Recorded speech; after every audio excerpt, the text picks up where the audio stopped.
Ok.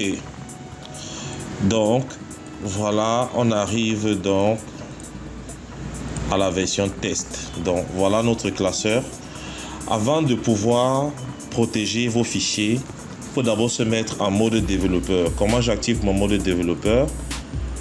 Il suffit juste de créer, d'ouvrir Excel et aller directement. Voilà un classeur vierge.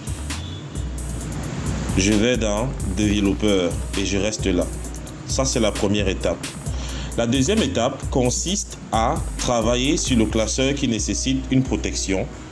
On va travailler sur mon modèle de gestion d'hôtel.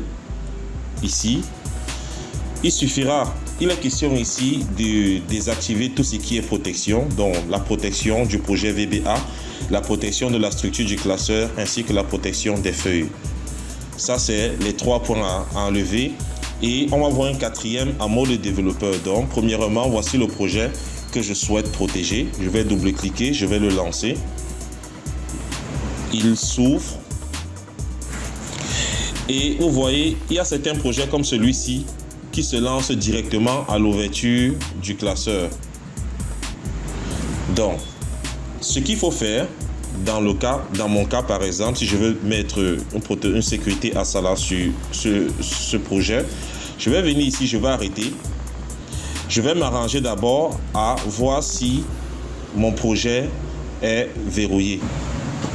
Donc, comme vous pouvez constater, mon projet, il est affiché. Lorsque le projet est affiché, on peut le modifier directement. Si jamais il est protégé, il faut enlever la protection VBA. Une fois que c'est fait, il faut maintenant aller dans la feuille de calcul. Donc, on peut venir dans révision. On saura bien que le classeur n'est pas protégé ni la feuille. Ça, c'est bien. La troisième étape, c'est redevenir en mode développeur. Venir dans notre projet sur This Workbook, on double-clique. Le module Private Sub Workbook Open, on va le mettre en commentaire. Donc, je sélectionne tout. Je mets en commentaire. Une fois que c'est fait, je sauvegarde. Lorsque j'ai sauvegardé, je peux faire quoi? Je peux fermer mon classeur. Pardon, on est sur ce classeur. Je peux fermer mon classeur. Il est sauvegardé. Maintenant, si on veut installer la protection, on va venir, on va lancer le protocole Asala.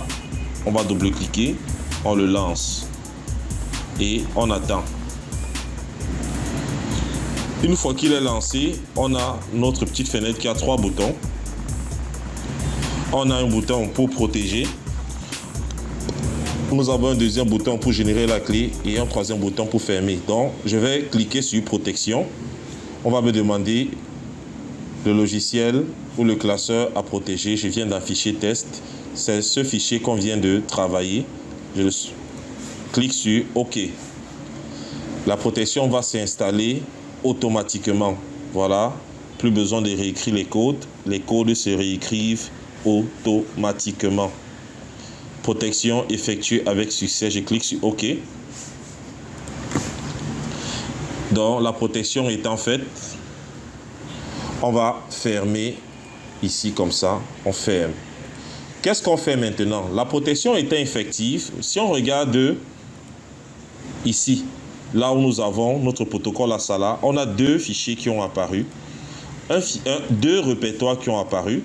Répertoire Asala 1, répertoire Asala composant.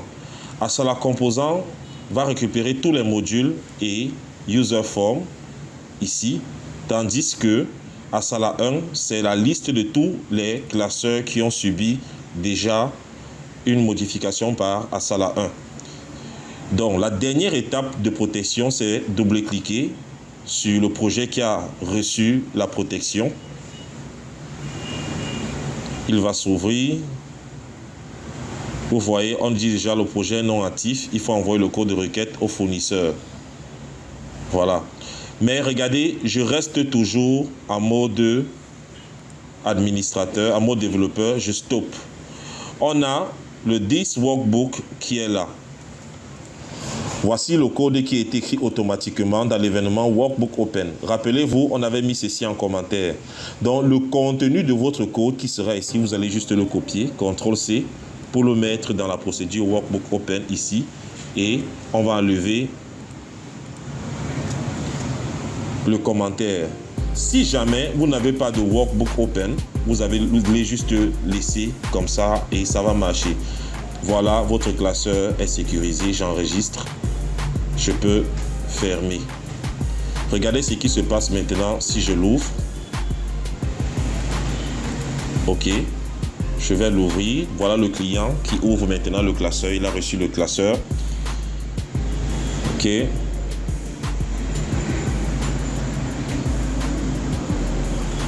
Le classeur n'a pas été actif. Et il demande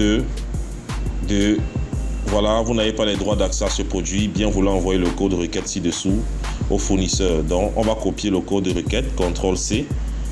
C'est ça que nous avons ici, CTRL-V. Le code de requête étant là, on va juste fermer maintenant. Voilà. Vous, maintenant, vous recevez le code de requête. Qu'est-ce qu'il faut faire? Il faut ouvrir... Pardon. Qu'est-ce qu'il faut faire maintenant? Il faut rouvrir le protocole Asala. Et si vous voulez générer une clé et envoyer au client, vous allez cliquer sur ça.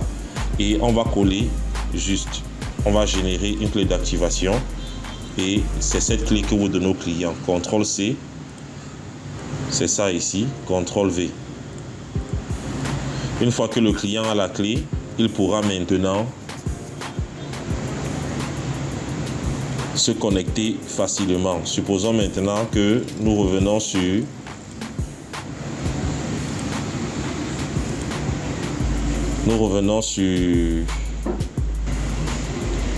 donc quand le client donc reçu, qu'est-ce qu'il fait? Il ouvre son projet.